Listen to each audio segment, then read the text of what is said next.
Welcome everybody to the, what did I call this thing? What are you looking at? What are you looking at? Astro Café for April. And the idea here was to get observers together to talk a little bit about what they're observing these days, and what they like about it and what equipment they use, things about, there were questions on how do you plan and record your observations, what kind of star charts do you use, and then maybe give the story behind a memorable observation that has stuck with you. It doesn't have, from whenever. And so I thought we'd go around the table. I think pretty well everybody here has met everybody, I think. So we got Eric, is it Klaszus? It's Klaszus. Klaszus, Eric Klaszus from Calgary. Yeah. Myself and Berta Beltran from Edmonton. Warren Finlay from east of Edmonton now, John Stolte in Edmonton. And here's Alistair, not a presenter, but he's attending. And looks like Alex is coming in, or maybe in. Okay, so the order is going to be Warren, then Berta, myself, John, and Eric. So we're going to start with Warren, and you're already co-host, so you'll be able to just share your screen and go. Okay. Yes. How's that? Not working or not? I see a black screen. How now? Now I see a white screen. Cool. There you go. Yeah. So let me tell you about what I'm observing. The big list that I'm working on is the NGC list. So there's like 7,840 of those deep sky objects. Obviously, you can't observe them all from Edmonton, and I'm not trying to actually complete the list. I'm just working away slowly but surely whenever I have time on sometimes this list, sometimes other lists, but this is one of the big lists that I'm working on. Just a bit of background on the list. The list was actually published in 1888, compiled by a guy by the name of John Dreyer in the UK. There's 106 different people who have discovered NGC objects over the years. And John Dreyer was the first to kind of put all those people's discoveries together in one giant list. 1 minute. The person who found the most was, of course, William Herschel. He had found almost 2,500 objects. And that itself is sometimes called the Herschel 2,500 list. There's not actually 2,500 objects. There's a lot of duplicates and misidentified objects. I think there's something under 2,400 actual objects in that list. And then you go down the list, you'll see other names, people who've discovered comets, Swift and Temple and things like that. So those are the top 10 NGC object discoverers. It's a difficult list to deal with because there's a lot of mistakes in the list. And so there's a guy by the name of Wolfgang Steinke has a website that kind of lists the most recent ideas about what is and isn't an existent object. And he gives the magnitudes most importantly. A lot of the objects are quite dim and maybe not so good for many telescopes. Anyways, here's my number of NGC objects observed versus time. So I started recording what NGC objects I had observed back in 1999. And you can see over time, the numbers going up.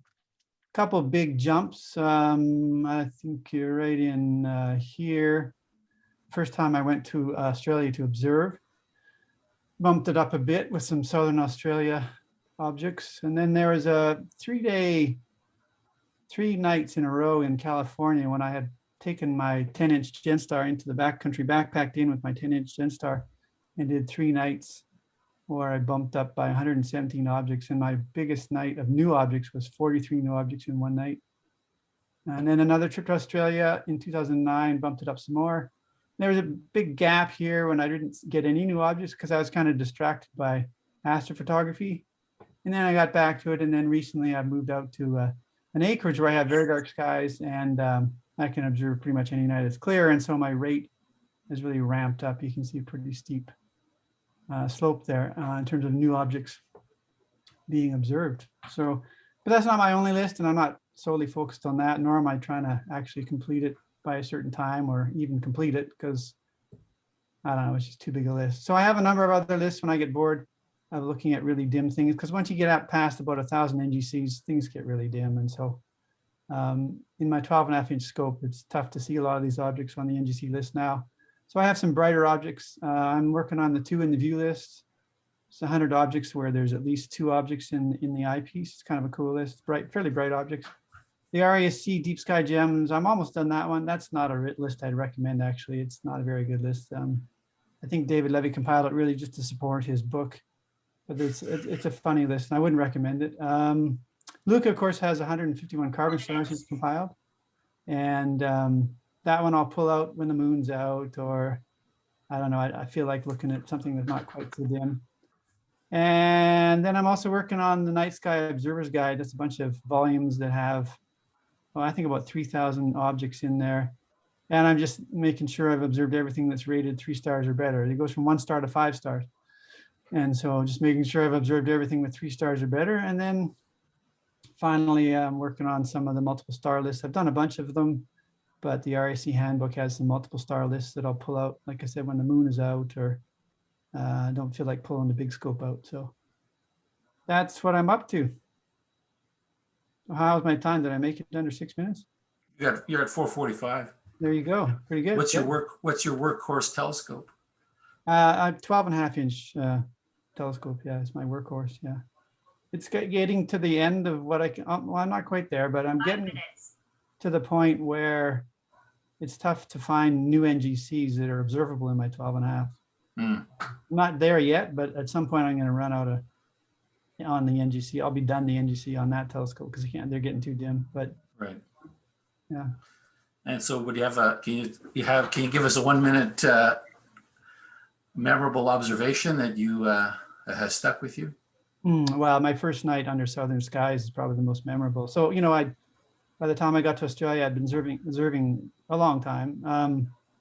And my first short trip to Australia, you've done all the Messiers, you've done all the finest NGCs or whatever. You've seen all the bright things in the Northern Hemisphere, probably many times. But then when you go to the Southern Hemisphere the first time with that experience under your belt, all of a sudden it's like you're a kid with a cookie jar or something. It's like all these bright objects you haven't seen. It's pretty amazing. First night under dark skies in Australia in 2005, I think. Right. It was just mind-boggling. It was just amazing. Yeah. Looking at all the bright objects down there, the Dorado area, and the large and small Magellanic clouds, and yeah, just pretty cool. And the one thing I would say, I've been to Australia, I don't know, half a dozen times, I think now. Yeah. People in the Northern Hemisphere keep saying, a lot of experienced people keep saying, oh yeah, the southern skies, they have way better deep sky objects. That's not my opinion at all. It's pretty similar, actually. I mean, they have the small and large Magellanic clouds and maybe, 1 or 2 globulars we can't see from here. Beyond that, though, pretty similar. There's the Bennett list, which is like 153 objects, which I've observed most of those. And that's kind of like the southern version of the Messier. And very similar to the Messier. So I would disagree with those that say the southern skies are so much better than northern skies. It's not. I don't think that's true. Misconception in my view. All right, thanks, Warren. Yeah. And all right, so Berta Beltran is up next. Yeah, okay. So I will stop sharing. Yeah. This will stop. Okay, continue. Okay, now I have to, of course, find it. There we go. Is this one? Yeah. Share. Let me go to the beginning.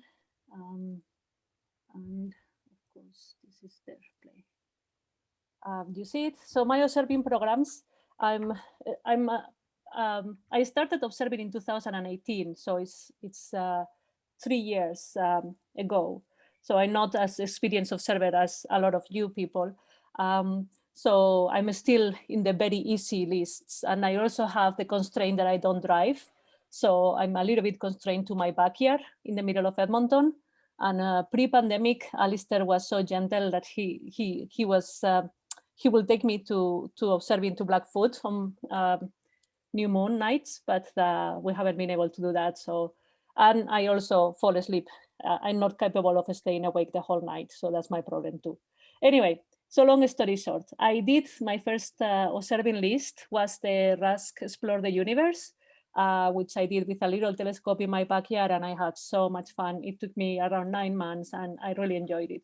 So from there, I graduated to the Messier list, which I haven't finished, even though I'm still working on it for 3 years, because again, it's difficult for me to go to a dark sky. And so there are a lot of objects that I haven't been able to see from my backyard. And so now I'm slowly moving to lists that allow me to see things from my backyard. So I'm discovering the moon, which I always kind of overlooked before.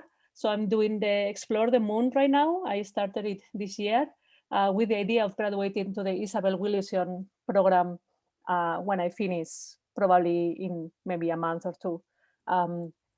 I heard about carbon stars from Luca, and I love that list. So I started it in 2019, and that's something that pretty much I can do from my backyard. So I've been able to see 10 or 12 of those.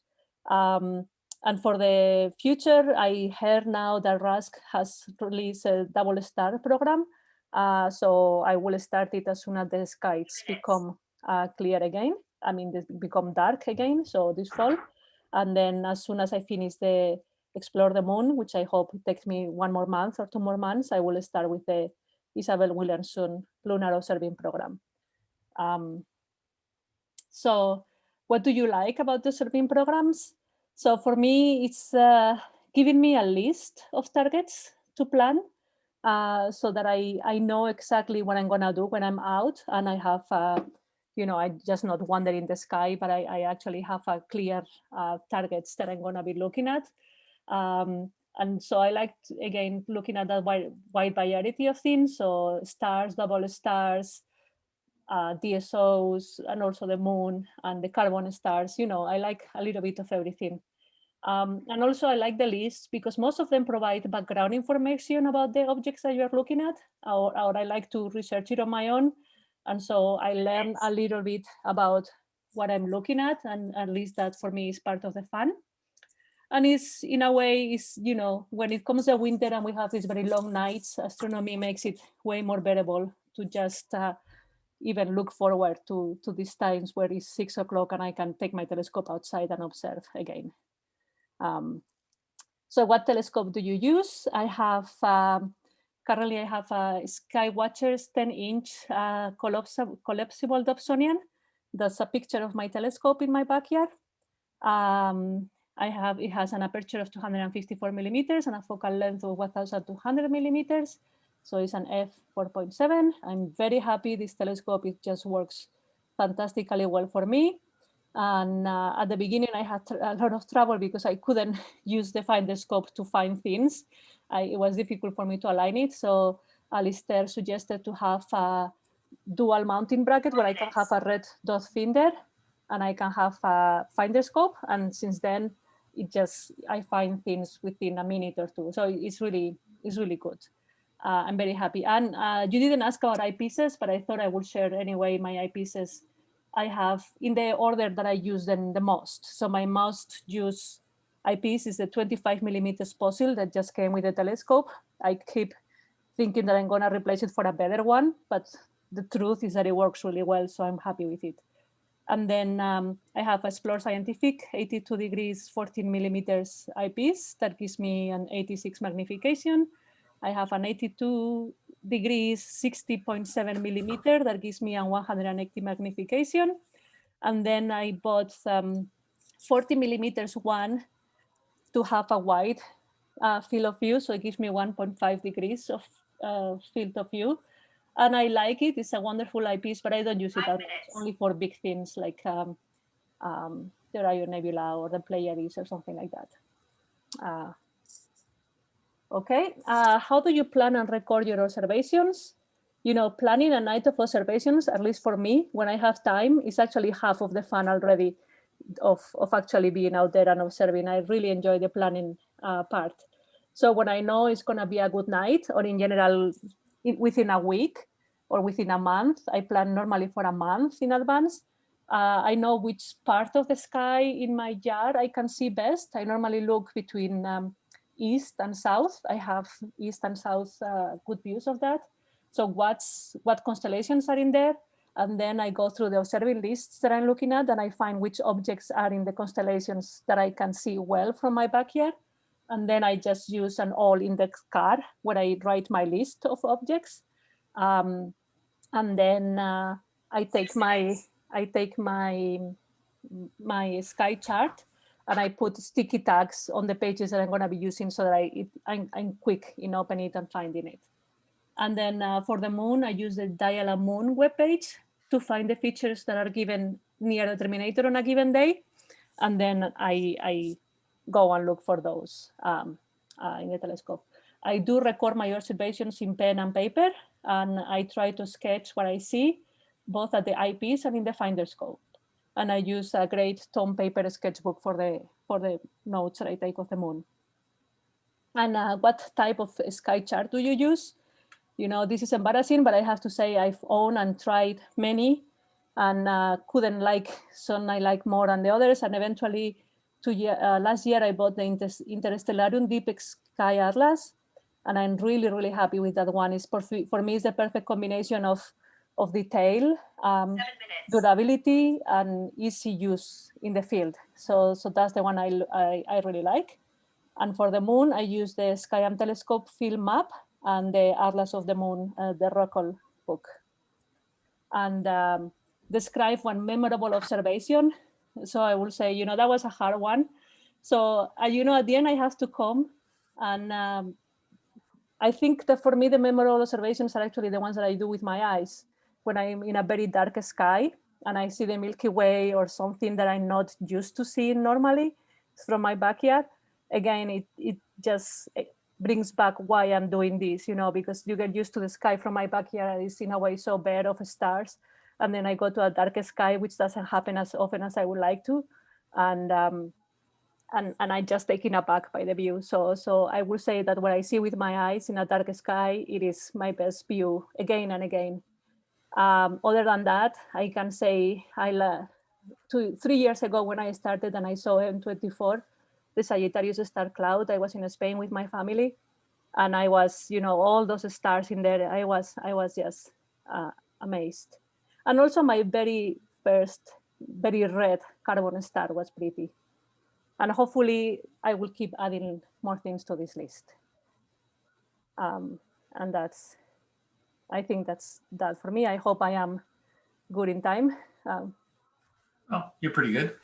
Thank you very much, Berta. Yeah, I stop sharing. Okay. There we go. Yeah. Okay. All right. So we've had a few people join in the first couple of presentations. I'm up next, so I will share my screen. Screen.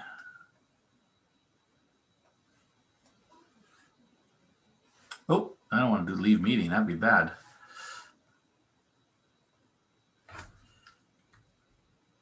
All right. So my observing programs, the current ones that I'm working on are both actually happen to be from the Astronomical League. The Astronomical League's multiple star observing program. This is one of the newer ones that the Astronomical League came up with, and it was actually an observing buddy of mine that lives on Maui. Developed it after he'd done a lot for many, many years. He had done a lot of work on double stars, and so he moved on to create a program for multiple stars. So it consists of 114 systems, each of which has 3 or more stars in it. And it's intended as a follow-up to people that have completed the double star list from the Astronomical League. The Astronomical League, you know, usually likes you to be a member to participate in their programs, but in fact, all the lists that they offer are available on the website. You can actually pick up any of these lists without having to be a member if you want to expand your observing programs.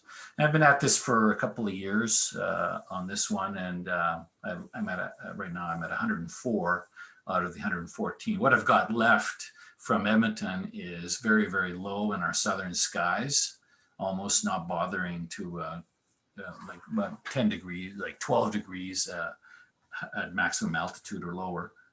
And so I don't bother with those because a lot of them, there are some components when they're just like with double star work that have to be split. And so it is not easy to do when you're looking through the muck. And the other one that I've just started not too long ago is the Astronomical League's Herschel 2 observing program, which is a follow-on to the Herschel 400. So they came up with another list of 400 hand-selected deep sky objects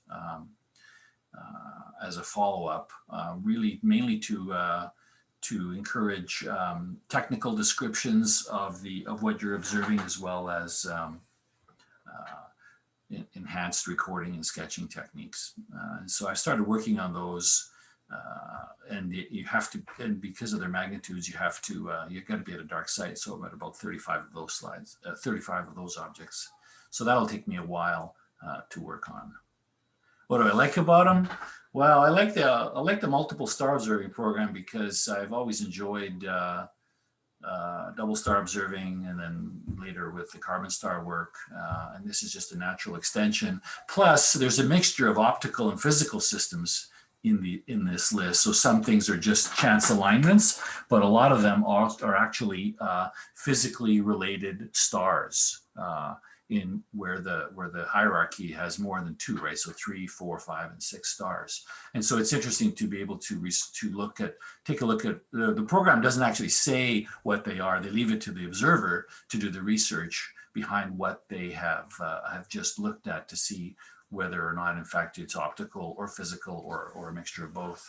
You don't always need dark skies. So I like this one because if I'm not, a lot of them are on the brighter side, and all of the magnitude is in points. And so you don't have to deal with these faint spread out objects that are tougher to see if you don't have pristine skies. And so you can do it from the city or dark skies. And it makes a nice contrast to very faint fuzzy observing, which is what the advanced deep sky lists are, like, for example, the Herschel 400 and the one that I'm pursuing now, the Herschel 2. After a while, I get tired of those because it's just like, oh man, another 13th mag blob coming up, right?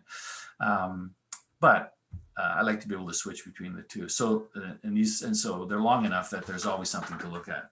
The Herschel 2, it's pushing my observing limits. So that's what I've liked about it so far, is that it's pushing the observing limits, and everything is at mag 11 to 13. So, I save it for when we go out to BNLO or other dark sites. What do I use? Well, like Berta, I also have a sky watcher, 30 centimeter, 12-inch go-to Dobsonian, there's a picture of what it looks like in the field. Where the picture is what you get when you buy it. But I've made it. Telescopes are like hot rods, and you can trick them out. And almost every telescope needs customizations to make it work for you, like Berta mentioned with their finders. So I've had to do a number over the years. So get rid of the regular finder, put in a Telrad and a right angle correct view. I like being able to just look at the finder and look at my chart and not have to do any flipping, right? Even though I can't flip the charts easily. Put on board Wi-Fi so I can use SkyFi for controlling it. Added heaters to the secondary and the finder, because nothing wrecks an observing session more than settling in on your optics, and you have to stop, right? And so with the secondary and the finder, that really makes it can go all night. Power conversion on board so you can plug it in, especially at BNLO where we have power. Bring it on board for 12 volts and distributed, made a custom shroud, and there's a cover that made out of this heavy duty tarp that's silver on the one side. And so my wife made a cover for me that allows the telescope to sit outside, even in a hot day, like at Saskatchewan Summer Star Party or other places where it doesn't matter if it rains on it or if the sun beats down on it all day, it's still cool in the evenings. So how do I plan to record? Well, over the last few years, I've migrated to using Sky Safari exclusively for everything.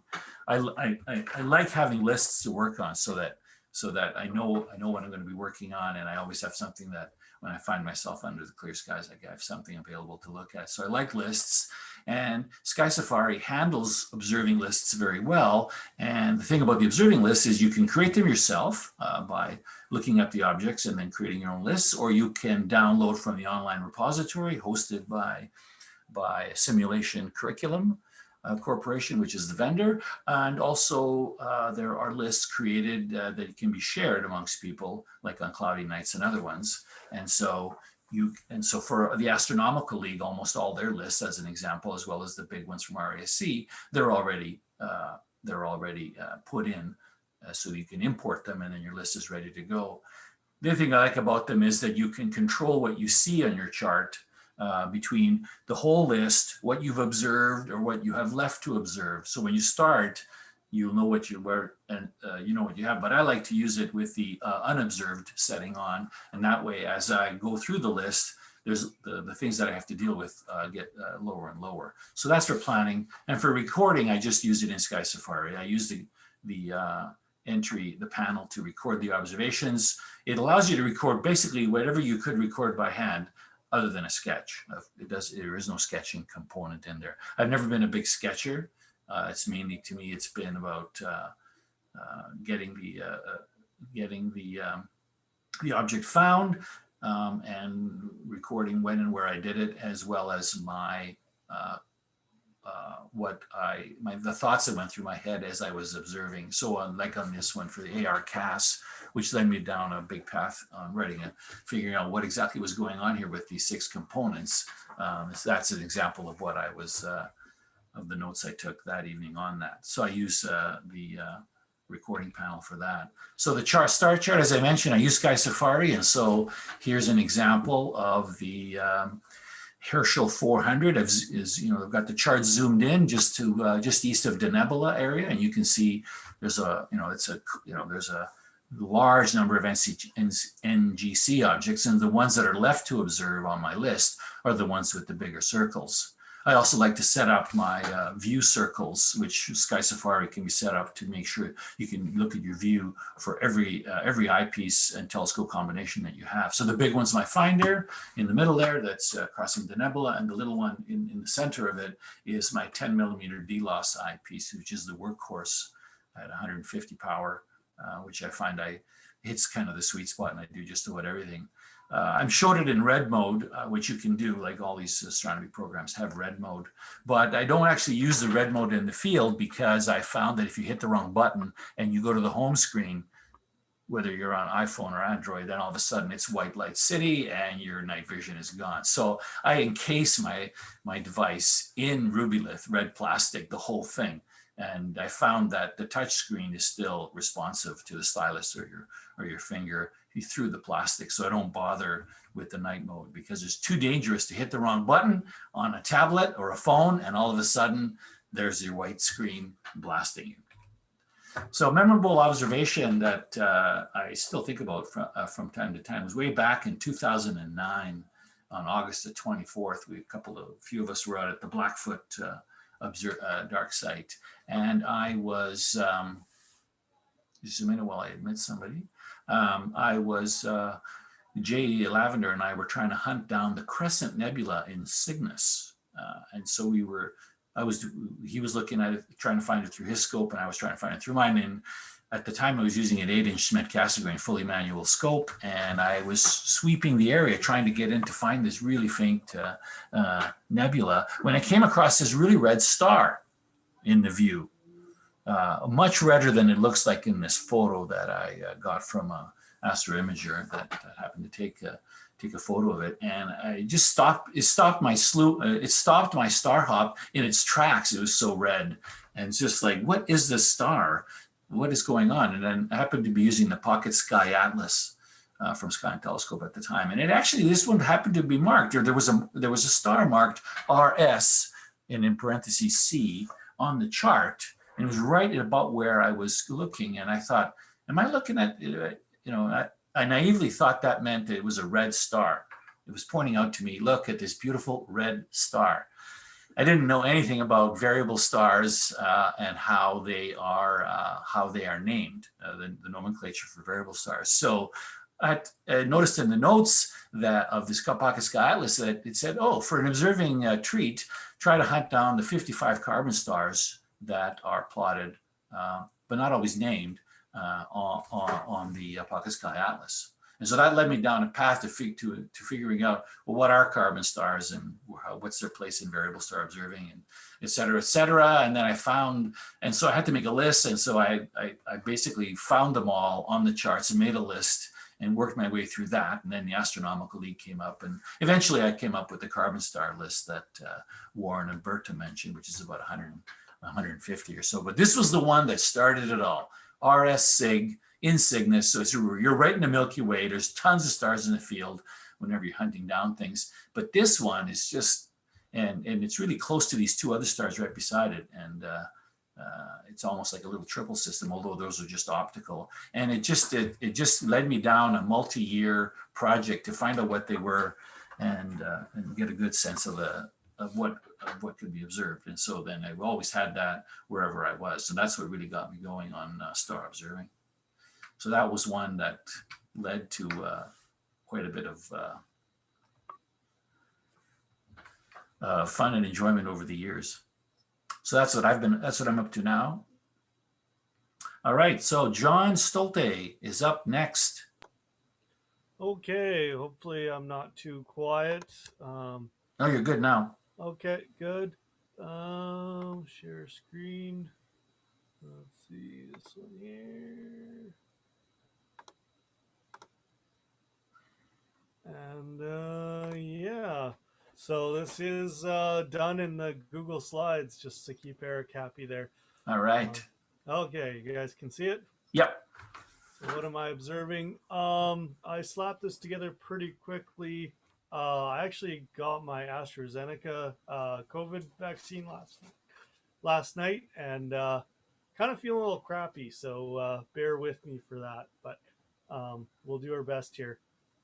So lists that I'm going through right now, I am attempting to do the RASC lists, that the observing lists there. So the Explorer the Moon, I have about halfway through. The Messier catalog, I've got a lot of the main really important ones checked off my list, but I haven't systematically gone through all of them. So I want to make sure that I actually do all 110 of the Messiers, or everything I can actually get from Edmonton. And when that doesn't have anything to interest me, I switch over to the finest NGC, which is Alan Dyer's RASC observing list. So hopefully I can actually present the observing lists to myself instead of just to everyone else for the Edmonton Center. What I like about the lists is ideas of what to look for. Unlike Berta, I am not a great planner. So I show up out to a dark site, look around, and then panic and say, what actually should I look for today? So then I go to my lists and try to find something that tickles my fancy, or maybe some old favorites as well. I like having something to work towards because like the Messiers, there's a lot of really popular ones I've seen several times, but also there's some gems that I probably have missed that formally going through it, I'll probably find some things that I don't know how I missed, but I haven't seen them. Picture Luca might recognize. I also have a Skywatcher. I have a 10-inch Go-2. So I have the 10-inch that Berta has, but with Go-2 on it. This is the stock image. So I have a right angle finder on it and a Telrad, a shroud made for it. And I just got a Sky-Fi from Jay. So now it's Wi-Fi enabled as well. And that works really well. I really like the way that it tracks. And when Go-2 is working well, I really like it. When it's buggy on me, I like it less. But that seems to be the way that these Go-2 systems work. So then it's just track and star hop for this guy, and I should really work on those skills anyways. So how I record, I'm actually working on trying to record better because I, for years, haven't really recorded any of my observations. So I put together a binder. This is the Messier objects. Berta actually sent me this list. So you can record and take notes or draw pictures. And I've been trying to do that, although I find using a paper and pen is a little like I need too bright of a light, and it wrecks my night vision. But so I've been trying that. Other than that, I tend to use Sky Safari for all of my observing lists. Like Luca, I think Luca may have shown me that actually, that you can do observing lists within Sky Safari. You can record your observations with Sky Safari, and it's a really, really nice interface. I have an old beater tablet I use wrapped in Rubylith that keeps my night vision good, and that works really quite well for me.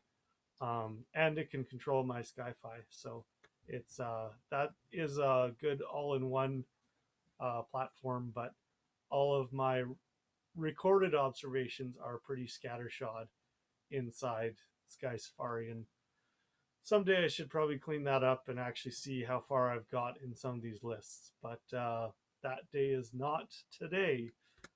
The most memorable observation I did was the very first time I saw the Andromeda galaxy, which obviously in at the time my 8-inch Dobsonian looked exactly like this picture, but it super blew my mind that I could see an entire galaxy in with my own eyes. I was very new to astronomy and didn't realize that was a thing, and that I think was kind of the start of me really enjoying astronomy and observing.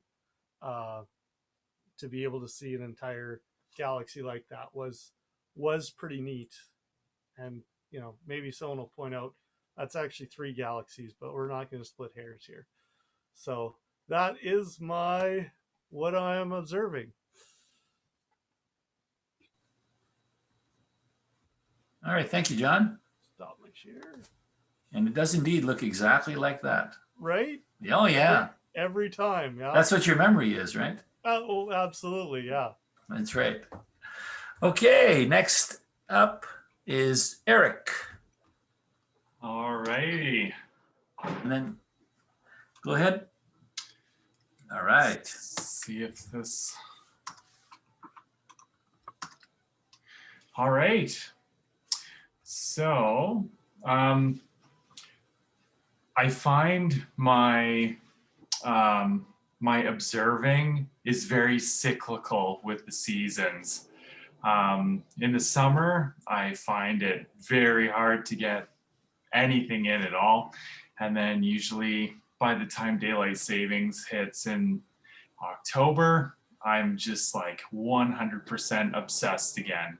So this is usually the sky that I see every time that I come back to observing as much every time there's a clear sky. So yeah, right now I'm working on the Messier list. Historically I've been kind of just floating around, kind of like John was saying, not really planning much, just kind of having fun, seeing everything that I can see every time I go out. But in October last year, I decided to try and focus and actually finish the Messier list because I couldn't really say for sure whether I have seen them all or not.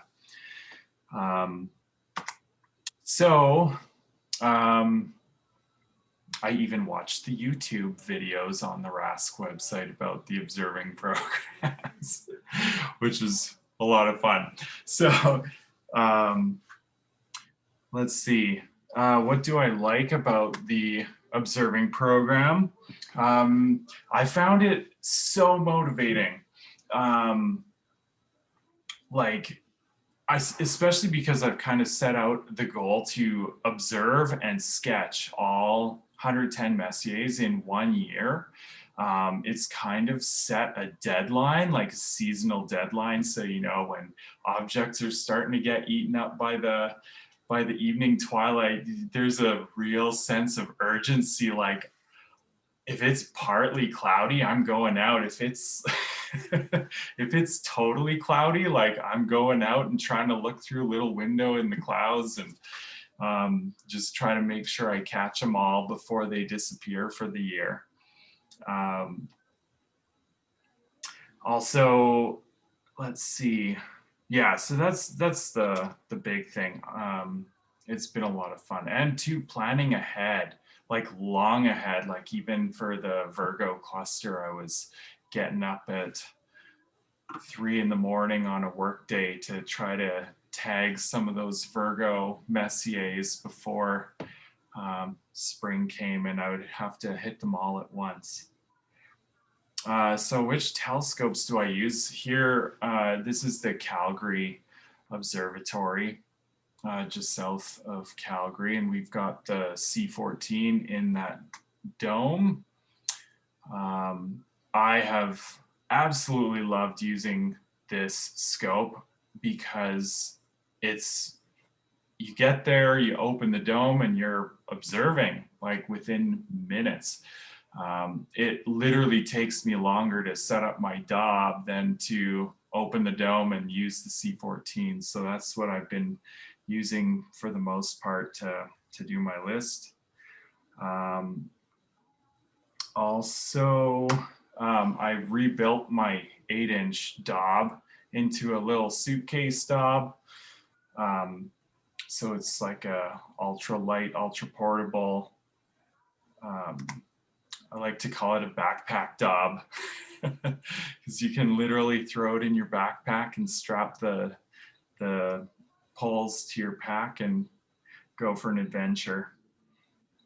But it's also kind of my main scope for dark skies as well. That's a little close up of it. So my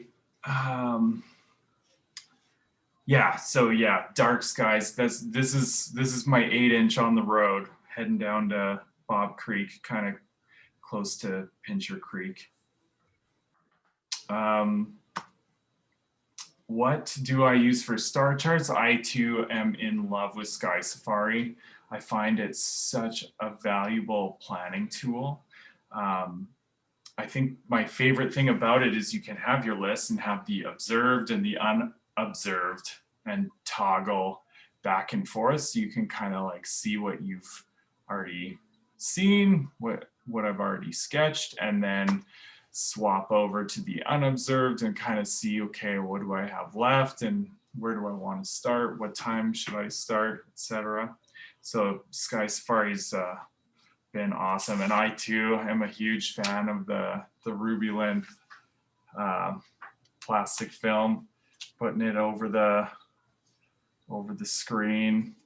I just cut a piece. I actually take my phone case apart and just slide this into the phone case, and I'm amazed at the difference of using that film versus not. I always thought my screen was pretty good with the blacks being true black, but once I started using this, I realized there is actually a lot of light leakage even in the blacks.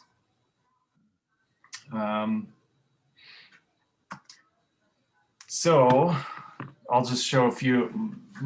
Again, like, sketching has kind of been my goal. I didn't even realize this was on one of those really cold nights that we had this winter. But I love also just scanning and inverting it to kind of get that view that I remember seeing at the eyepiece, which is a lot of fun. This is actually the Orion Nebula. This was the first object that I observed. This very sketch was the first session out with my newly rebuilt 8-inch suitcase daub. It's a little bit bright, I would say, on the inverted image, but yes, this one was just the other night, getting out, starting to see some of those morning summer globular clusters. So, but I would have to say one of my favorite observing memories was actually also, like John, the Andromeda Galaxy.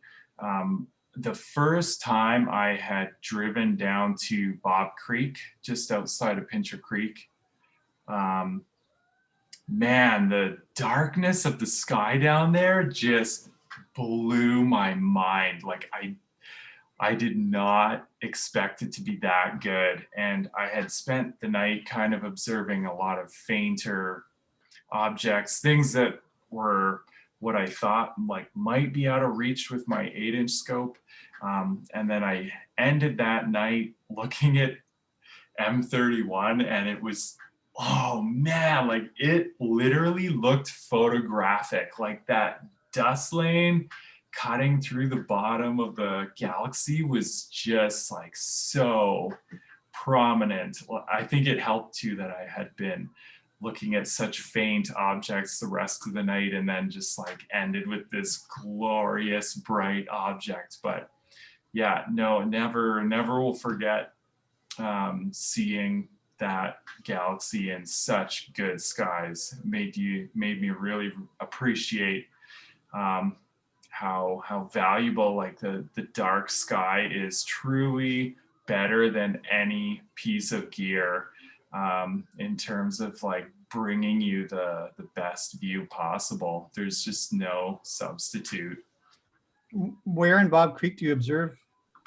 There's a little access just kind of on the south end of Bob Creek, kind of off Highway 22. Right up at the parking lot there on the south end? Yeah. I think it's a popular hunting area. Yeah, right. I know the area. Yeah. There's a few trees on the sides, right? Yeah, which is helpful because it is fairly windy there regularly, but usually the wind dies down in the evening, and yeah, you often can get some incredible transparent nights down there. Nice. So that is all I had All right. for tonight. Thank you very much, Eric. All right, thanks everybody for presenting what you're having a look at and your presentations. And now we move into the general discussion portion of our show, which is if anybody has questions for any of the presenters, just unmute and ask away, and you can talk about anything except cameras.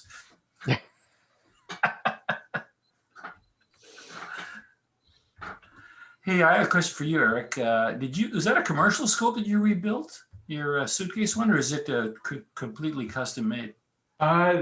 It was, so when I was a teenager, I had started grinding an 8-inch mirror and I got the curvature, got the rough grinding done. I think I started on the fine grinding, and somehow, I don't know, maybe summer came and I lost my momentum. But eventually I just ended up buying a Mead mirror from the science shop in, what was it? Southgate yeah, in Mall. Southgate, exactly, yeah. So I got the 8-inch primary from, I think it's a Mead mirror. And so, yeah, that's actually like my dad and I at the time built the 8-inch daub from that mirror. But then it came to its untimely death the very night of the Jupiter-Saturn conjunction. Oh. Oh, wow. So Okay. yeah, it came crashing to the ground as my son was trying to sight in the moon. Oh, okay. But thankfully the mirror was safe, so just Okay. had to. It was a good moment to rebuild it. I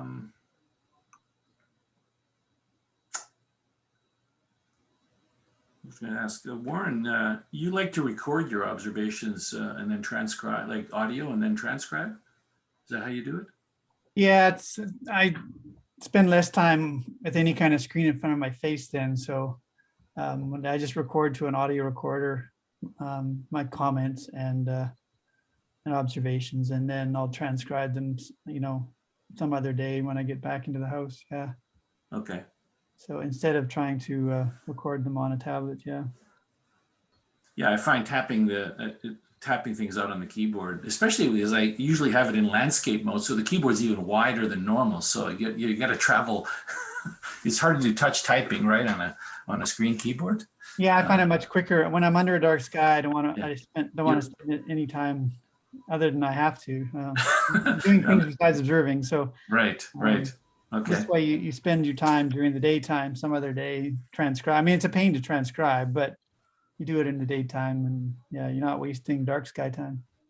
Right. Yeah.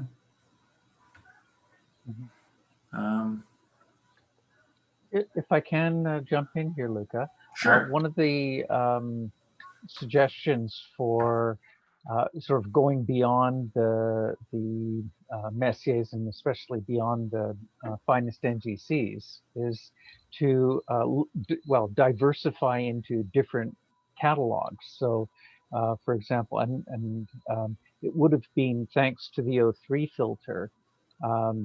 Somebody at some point suggested, oh, a Bell planetary nebula.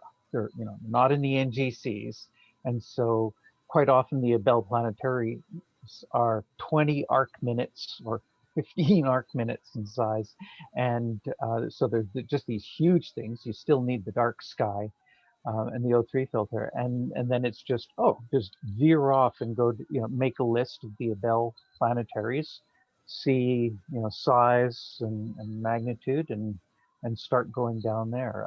Also similarly with the globular star clusters, there aren't that many in total, and so you're just like, oh, Palomar globular clusters, let's go down there. Right. And similarly with open star clusters, a favorite of mine. You've got the Malots, the Colanders, and Zernix and stuff. And you can Kings are my favorite. Those are the really typically very rich but very faint stars, almost like think of it as a distant globular cluster. Those are just kind of neat. And many of them are sort of more interesting than your 14th mag NGC galaxies.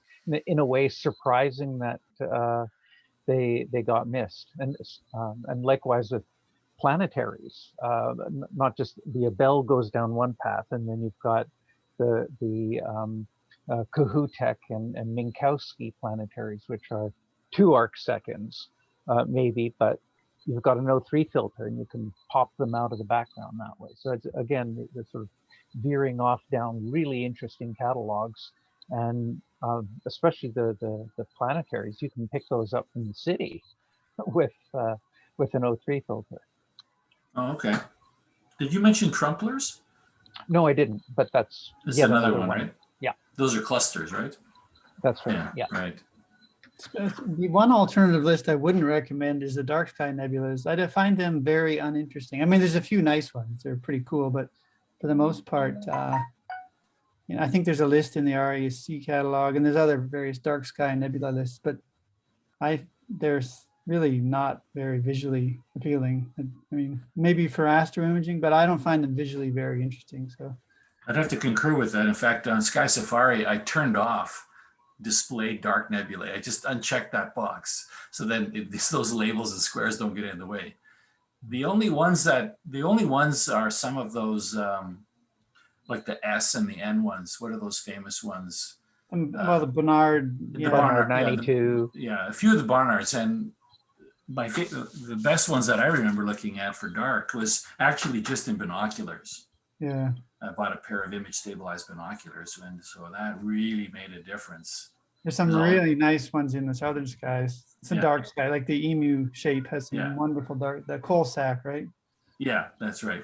But for the most part, I have to agree. The dark nebulae, I just are, you know, there's only the one that I still am waiting to see is the Horsehead, right? There's just the one, right? It's at the top of the list, and it remains to be seen. And maybe we can get it. Well, when we get the 32 online, that'll be the go-to object right there. Boom. Yeah. I mean, you really need that dark sky to make You do. them pop. Yeah. Like that's one of my memorable observations is there's a Barnard in Sagittarius. I think it's 92, but there's a little star cluster next to it. But I was with a bunch of Australians, and so it's straight up. It was a 17-inch scope, and it was one of these. Oh! You got to see this. I look in the eyepiece. It's like, well, I can't see anything. He goes, wait for it. And he had it on the dark nebula at about 200 power. And then the Milky Way just moved in. And it was just, tens of thousands of stars, just a wall of them moving in. It's like, wow. But I've tried doing that from, say, Mount Kobau. And it's just like, yeah, just not as much punch. Not when it's compared to straight overhead. Right. Yeah. Even Whirlpool Galaxy, what a difference, right? Like right now, straight up, and you look at it. Most other times, it's like, So it's just like March and April is when I look at it because nothing beats at the zenith. Big difference.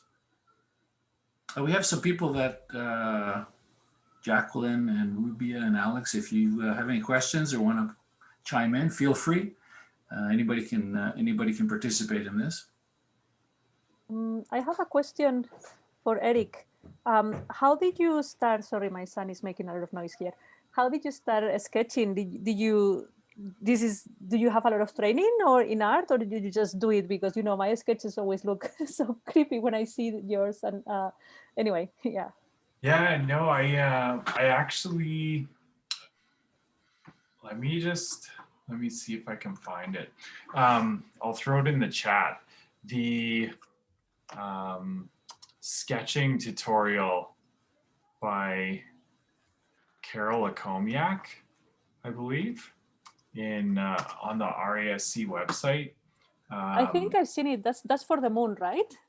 It's for the moon, and as well, I don't know why the deep sky sketching is paired with the solar, but maybe I'll share my screen here real quick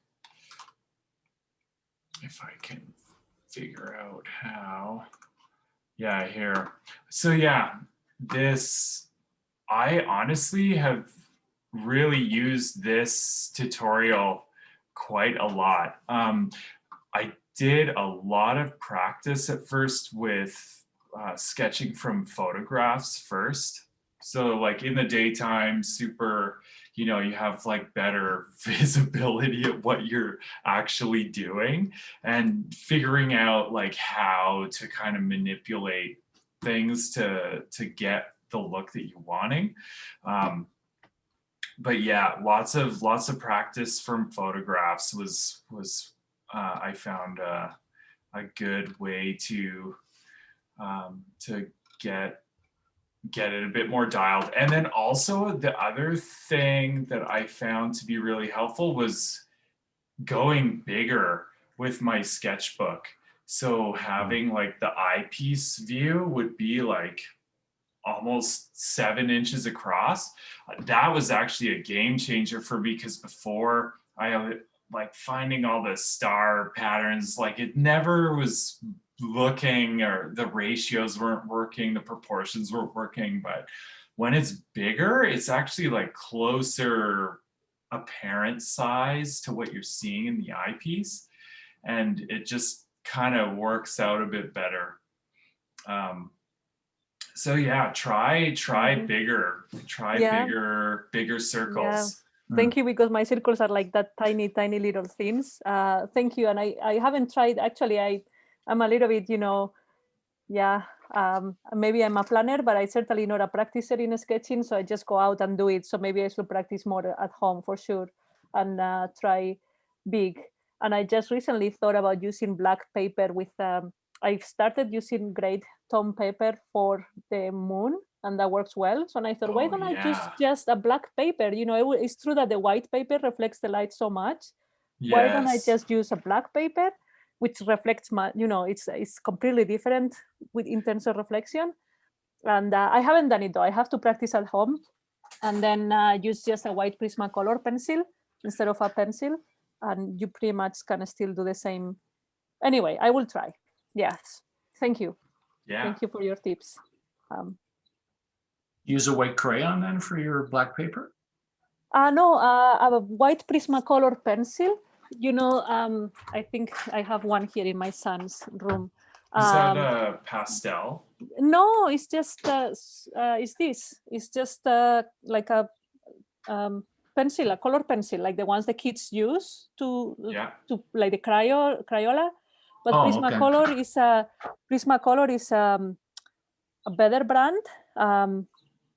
Right. And it is a wax base, and in art stores they sell them alone, so you can buy just this one. Normally a good art store has a whole, I think they have like 150 different colors, and you can buy them independently because artists use them. But it's just a color pencil like the ones that kids use, but more of artists, and it has a good point. I mean, this one you can sharpen it to a very fine point, and it's kind of waxy, and so I've been using that for the moon.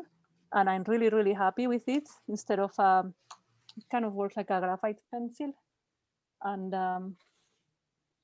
that's what I've been using. And anyway, I will share results once I start sketching in black paper, and tell you how it works for me. Yeah, that would be interesting to try doing deep sky objects on black paper. Mm-hmm. I've been saving. I haven't sketched the Andromeda Galaxy yet, and same with the M33, and I think it would be fun to try those ones on black paper. Mm-hmm.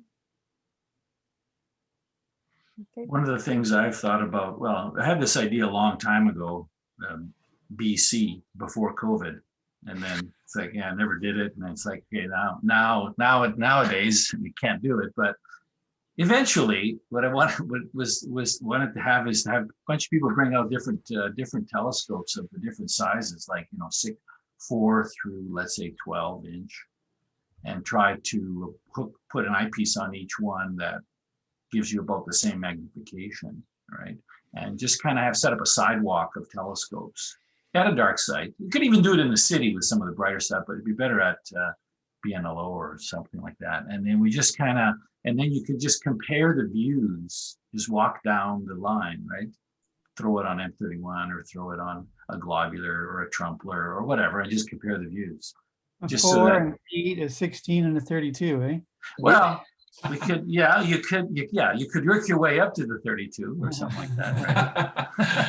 That's right, because then you can, visually, because I've looked through many telescopes over the years, and we probably all have, because if you're out observing with other people, they say, hey, I'm looking at this, so you go over there and you look at it and show you a view, but it's never really done the side to side. The only time I've ever done it was when Jay got his 16-inch Skywatcher, and then a while later I got my 12. One night we went to Blackfoot. I think it was first light for my scope and maybe second or third light for his, whatever it was. But anyway, went to Blackfoot. It was just the two of us there, and we went that's all we did. We went head to head, 16 versus the 12, to see, what is the difference, right? And I gotta say, the 12 holds its own against the 16. 16 had the edge on a number of the VFFs, right? But just an edge, not like it was jaw-droppingly different, right? they always say, every 2 inches, sure, he gets a little bit more. And stepwise, it's not a lot of difference. It'd be kind of cool to be able to walk through from a, let's say, 3 or 4 inch refractor all the way up to 12 or 16 or the BAMT 18-inch, right, or a 32, and just be able to walk down the line. But we can only do that when we can get a group of people together and share eyepiece views. So one of these years, maybe in 22, we'll set one up. I'd like to set one up on a public night or something like that. It'd be kind of cool to do. And the important thing would be to try to match the view, and like the magnification should be about the same. And in terms of the apparent width, about, if you can, about the same. But between everybody around you, there's lots of eyepiece. So you just kind of figure out who's going to bring what, and then just put in the eyepiece and just walk down the line. No, but I kind of agree with you, Luca. Somehow I always thought that just 1 inch extra going from 4 inch to 5 inch, it would be like, wow, mind blowing. And I did some observations with a 6 inch, and then I went to my 10 inch, and I was like, wow, this is almost the same. This is so disappointed that I spent all this money.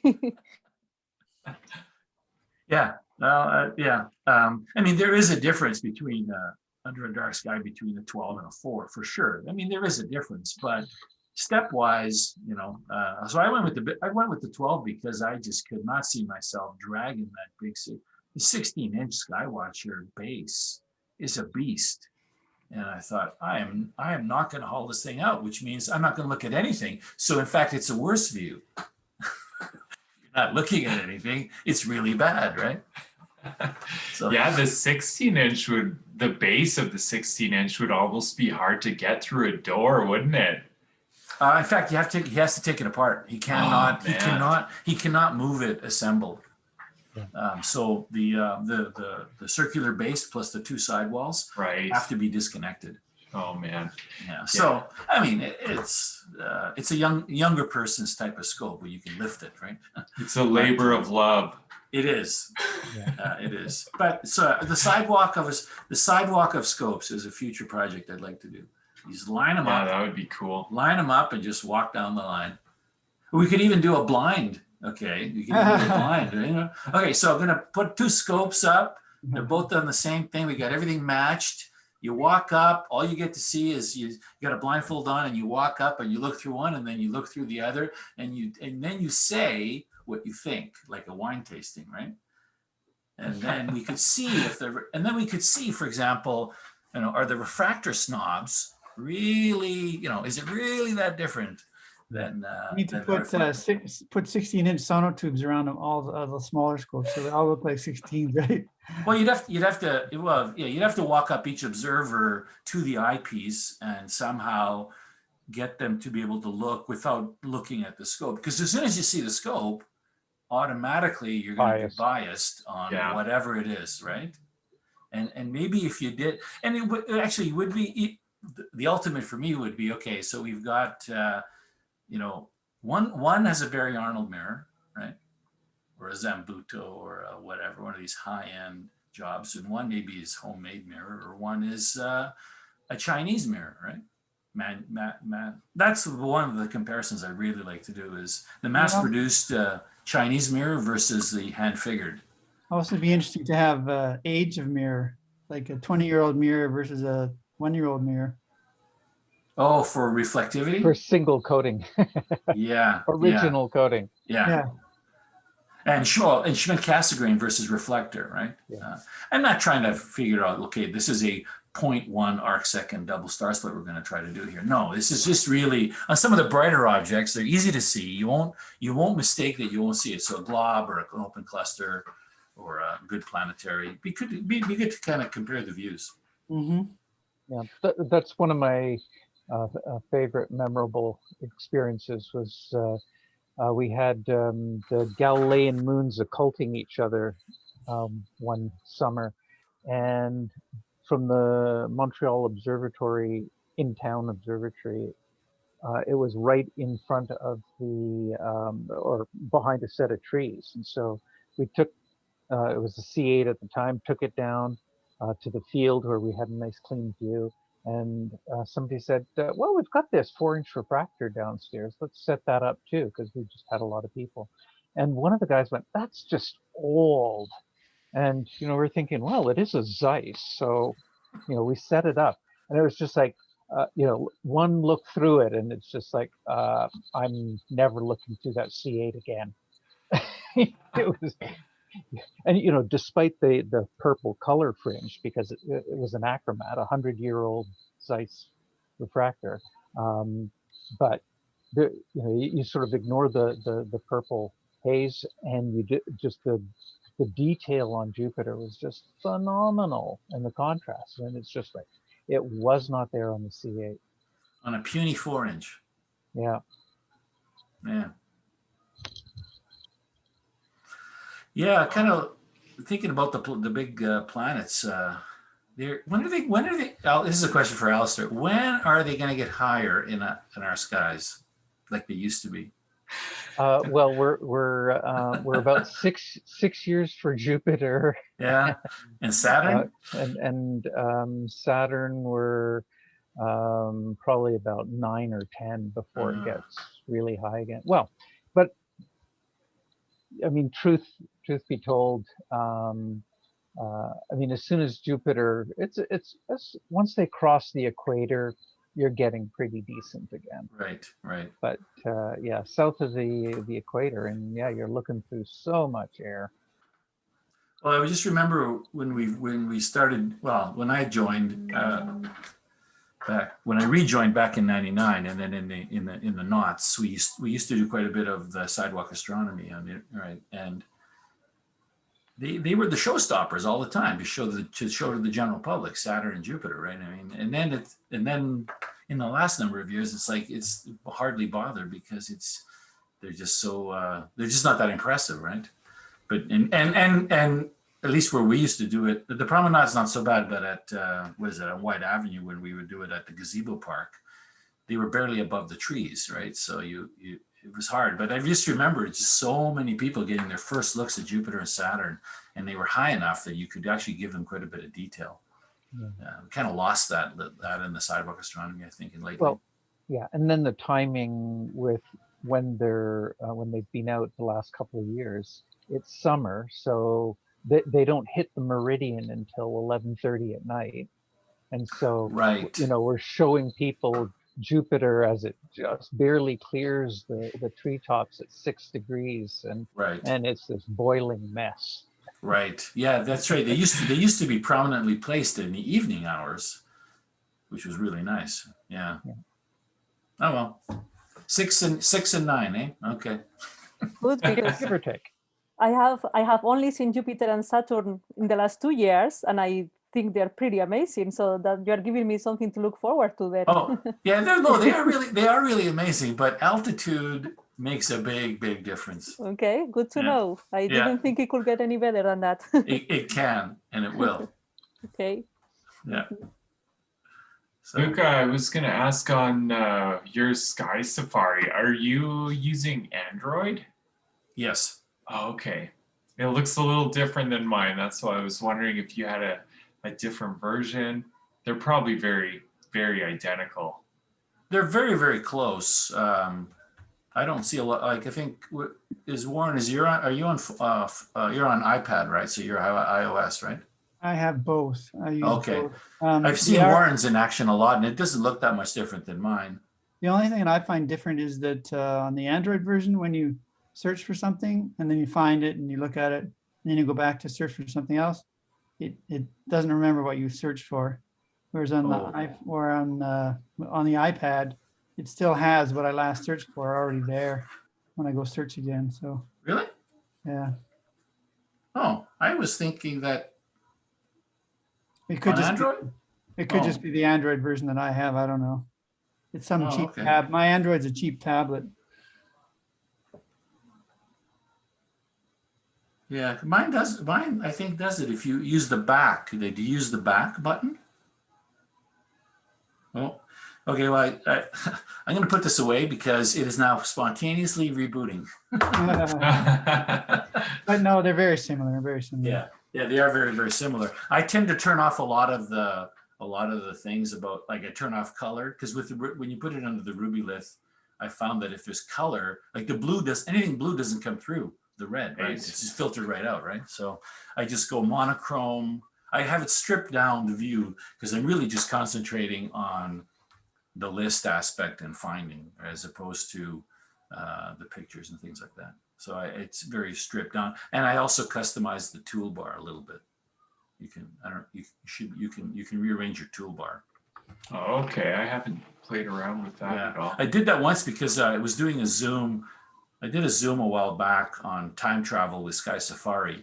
And I found that one of the, like on the Zoom, because I was sharing the Android tablet screen, and the search button, which is left on the toolbar, was overlaid by the Zoom screen sharing window control of something. And so I couldn't, I'd go to hit Zoom, I'd go to hit search, and all of a sudden something would happen on the screen share. So I had to move things around. I had to move search over because I knew I was going to use it. So I put something I didn't want to use on the left, like the sky tonight, and then to push everything over so that I wouldn't hit the screen share control. But that was just a Zoom quirk. So anyway.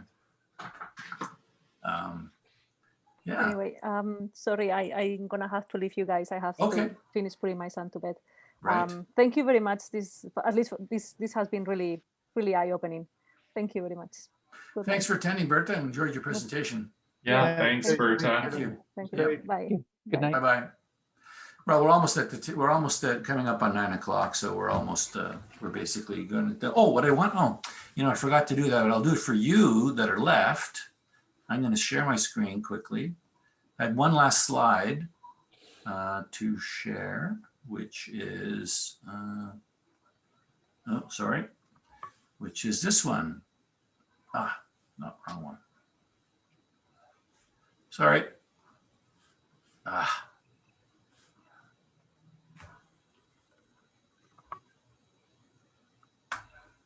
Right, so next week we have Introduction to Stargazing in the Universe, April 28th, which is Alistair's monthly series on stargazing. Then What's Up Over Edmonton on May the 5th with Jeff Robertson, also on a Wednesday. And next month's Astro Café on May, which is 19th, which is Wednesday. If we will do how to use a telescope, and the plan was if gatherings are safe enough, we could do it outside. There'll be a first quarter moon available. Otherwise, we may have to do it as Zoom again. So that's the plan on the next Astro Cafe, was how to use a telescope. Trying to do one in the warmer months where people could actually set up. But depending on how things go COVID wise, we may or may not be able to do that. I mean, you can gather up to 10 right now, but the problem with scopes is you got to be kind of close. And Alistair's done some of that, and you kind of have to keep your distance, right? So may have to do it by Zoom, but the last one worked really well. We used breakout rooms, and I don't know, I think 14, 15 people got help with their scopes. Actually one-on-one, almost better than in a group setting. So that was it. All right, well, thanks everybody for presenting your observing, and we shall see you at the next one. Oh, Jacqueline says, thank you, everybody. Hopefully see you next week's session, right, at Alistair's. Sounds good. All right, take care, Awesome. everybody. Take care. Thanks, Luca. Thanks, Bye-bye. thanks for everyone. organizing. Thanks for the talks. Good night. All right, good night.